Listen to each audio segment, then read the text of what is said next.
क्या बिहार की राजनीति में बदलाव की शुरुआत हो चुकी है?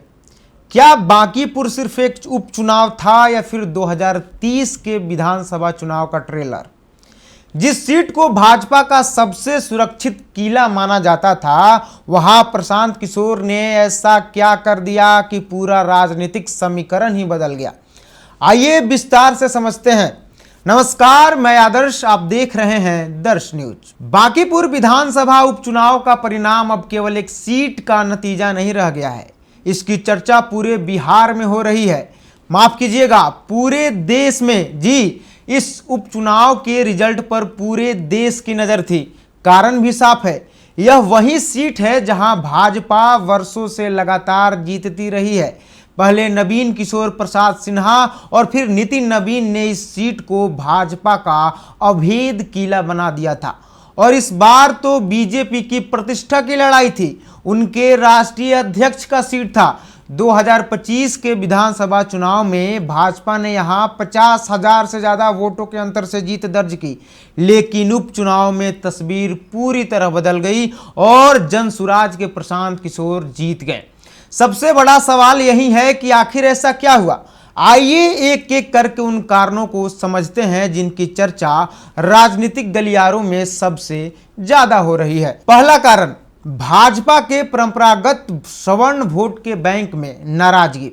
हाल के महीने में कुछ घटनाओं को लेकर ब्राह्मण, भूमियार और राजपूत समाज के एक हिस्से में नाराजगी थी। मतलब पूरा सवर्ण समाज भाजपा से नाराज था। यूजीसी मामले में बीजेपी के एक भी सवर्ण नेता कुछ बोलने के लिए तैयार नहीं थे। भरत तिवारी एनकाउंटर जैसे मामलों पर सोशल मीडिया से लेकर समाज की बैठकों तक लगातार चर्चा होती रही। विपक्ष और जनसुराज के प्रशांत किशोर ने भी इन मुद्दों को जोर शोर से उठाया। हालांकि भरत तिवारी के मां को बुला के बीजेपी लीपापोती करना चाहिए, लेकिन जनता सब समझ चुकी थी कि ये वोट के लिए किया जा रहा है, चुनाव के लिए किया जा रहा है। प्रशांत किशोर ने अपनी सभाओं में कानून व्यवस्था और न्याय के सवाल को बार बार उठाया। उन्होंने छोटे छोटे समूहों में जाकर लोगों से संवाद किया। माना जा रहा है कि इसका असर भाजपा के पारंपरिक वोट बैंक के एक हिस्से पर पड़ा। देखिए, दूसरा कारण उम्मीदवार बदलने का असर। जी, बांकीपुर में लोग कई वर्षों तक नितिन नवीन को विधायक के रूप में देखते रहे। जब उपचुनाव आया तो भाजपा को नया उम्मीदवार उतारना पड़ा। राजनीतिक जानकारों का कहना है कि किसी भी मजबूत सीट पर उम्मीदवार बदलना हमेशा चुनौतीपूर्ण होता है, लेकिन यहाँ तो फिर एक बार और उम्मीदवार बदल दिया गया। दूसरी तरफ प्रशांत किशोर खुद मैदान में थे, इसलिए चुनाव सीधे उम्मीदवार की छवि पर ही आ गया और बीजेपी सबसे बड़ी गलती कर दी अपना उम्मीदवार बदल के। देखिए, अभिषेक बंटी जो पहले प्रत्याशी थे बीजेपी के, उनका नॉमिनेशन रद्द करवा के नया उम्मीदवार उतारना कहीं ना कहीं बीजेपी को ये भारी पड़ गया। बीजेपी ये दिखाना कर चाहती थी, बीजेपी ये दिखावा के चक्कर में कि हम किसी को भी खड़ा कर देंगे तो लोग बीजेपी को ही वोट देंगे, लेकिन इस बार कोई दाल नहीं गली। लोगों ने उम्मीदवार को देखा, पार्टी को नहीं। कौन उम्मीदवार कितना काबिल है, इसमें प्रशांत किशोर बहुत आगे थे। देखिए, तीसरे कारण की बात करें तो स्थानीय मुद्दों को चुनाव का केंद्र बनाना। प्रशांत किशोर ने जाति की राजनीति से ज्यादा स्थानीय समस्याओं पर जोर दिया। उन्होंने जल जमाव, ट्रैफिक, सड़क, सफाई, पार्किंग, व्यापारियों की परेशानी, नगर निगम की कार्यप्रणाली और युवाओं के पलायन जैसे मुद्दों को लगातार उठाया। उनकी टीम हर वार्ड, हर गली, हर मोहल्ले तक पहुंची।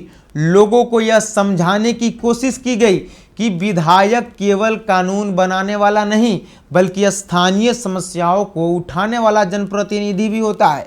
और वहां के जनता को प्रशांत किशोर और जनसुराज की टीम ये समझाने में सफल हो गई कि ठीक है भाई, गढ़ है, अच्छी बात है, बीजेपी की गढ़ है, लेकिन काम क्या किया है, क्या काम किया है। हर गली में जल जमाव, गंदगी और भी बहुत सारे मुद्दे, यही रणनीति शहरी मतदाताओं को प्रभावित करती दिखाई दी। चौथे कारण की बात करेंगे। चौथा कारण युवाओं और छात्रों का फैक्टर। हाल के छात्र आंदोलन, शिक्षा और रोजगार के मुद्दे पर युवाओं में नाराजगी चल रही थी। बीजेपी से बहुत ज्यादा नाराजगी थी। प्रशांत किशोर ने लगभग हर सभा में रोजगार, बेहतर शिक्षा, पलायन और सिस्टम में बदलाव की बात की। पहली बार वोट देने वाले पढ़े लिखे शहरी युवाओं को एक हिस्सा जनसुराज के साथ गया और बांकीपुर उपचुनाव के एक दिन पहले ही छात्रों पर लाठीचार्ज हुआ, वाटर कैनन चला, आंसू गैस का गोला छोड़ा गया और चुनाव ठीक एक दिन बाद। देखिए, ये फैक्टर भी कहीं ना कहीं बीजेपी को पीछे करती नजर आई। आपने भी देखा होगा जहां छात्र नेता की गाड़ी देखकर उसे तोड़ने लग जा रहे थे, लेकिन जब वहीं प्रशांत किशोर पहुंचे तो छात्रों ने उनका स्वागत किया, उनसे हाथ मिलाया। पांचवा कारण की बात करें कि विपक्षी वोटों का बिखराव, बल्कि रणनीतिक मतदान विश्लेषक कहना है कि कई मतदाताओं को लगा कि भाजपा को चुनौती देने की स्थिति में इस बार जनसुराज से ज्यादा कोई पार्टी मजबूत नहीं। ऐसी चर्चा रही कि राजद का चुनाव अभियान अपेक्षाकृत कमजोर रहा, इससे विपक्षी वोटों का एक हिस्सा जनसुराज की ओर शिफ्ट हो गया। देखिए, इस बार आरजेडी के जो कोर वोटर हैं उनका भी यही मानना था, राजद तो दम लगा नहीं रही है, तो राजद तो जीतने से रही, राजद नहीं जीतेगी, इसलिए वोटर्स जनसुराज की ओर मूव कर गए कि बीजेपी को तो हराएंगे। छठा कारण बूथ स्तर पर मजबूत संगठन। ये चुनाव केवल भाषणों से नहीं जीता गया। जनसुराज ने महीनों पहले से बूथ स्तर पर तैयारी शुरू कर दी थी। मोहल्ला बैठक, घर घर संपर्क, स्वयं सेवकों की टीम और लगातार फीडबैक लेने की रणनीति अपनाई गई। यही वजह रही कि एक नई पार्टी होते हुए भी जनसुराज भाजपा जैसी मजबूत संगठन वाली पार्टी को कड़ी टक्कर दे सकी। देखिए, हालांकि बूथ मैनेजमेंट में बीजेपी के सामने कोई नहीं है, सबसे मजबूत बूथ मैनेजमेंट बीजेपी का ही होता है, लेकिन बीजेपी इस बार उतना दम नहीं लगाई जितना लगाना चाहिए था और इसका फायदा सीधा प्रशांत किशोर को मिला। देखिए, सातवां कारण की बात करेंगे, प्रशांत किशोर की व्यक्तिगत छवि। मतदान से पहले जब जनसुराज के कार्यकर्ता को हिरासत में ले लिया गया, तब प्रशांत किशोर खुद थाने पहुंचे। रात में इस घटना की चर्चा पूरे चुनाव में होती रही। समर्थकों के बीच ये संदेश गया कि वे अपने कार्यकर्ताओं के साथ खड़े रहने वाले नेता है, छोड़ने वालों में से नहीं। इससे कार्यकर्ताओं का मनोबल बढ़ा और चुनाव के अंतिम चरण में इसका मनोवैज्ञानिक असर भी देखने को मिला। देखिए, हम समझाते हैं आपको, जैसे वोटिंग के एक रात पहले जैसे प्रशांत किशोर सब कुछ छोड़ के थाने पहुंच गए, लोगों के सामने यह संदेश पहुंचा कि बीजेपी तानाशाही कर रही है, बीजेपी जबरदस्ती कर रही है, बीजेपी प्रशांत किशोर को परेशान कर रही है, चुनाव नहीं लड़ने दे रही है ठीक से। इसका असर भी लोगों पर पड़ा कि नहीं, बीजेपी तो गलत कर रही है और लोगों ने पीके के समर्थन में वोट किया।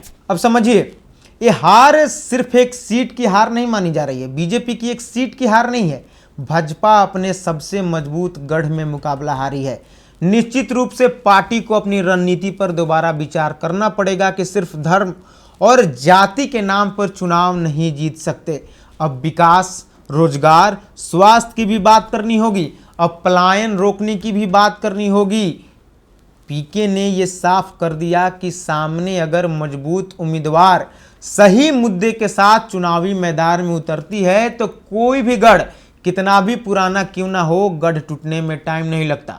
अब प्रशांत किशोर इस सीट पर जीत दर्ज कर लिए हैं। यह केवल उनकी व्यक्तिगत जीत नहीं है, बल्कि जनसुराज को पूरे बिहार में एक बड़े राजनीतिक विकल्प के रूप में स्थापित करने की दिशा में महत्वपूर्ण कदम माना जाएगा। यानी अब 2030 के चुनाव में जनसुराज की अलग ही बात होगी, अलग ही पहचान होगी।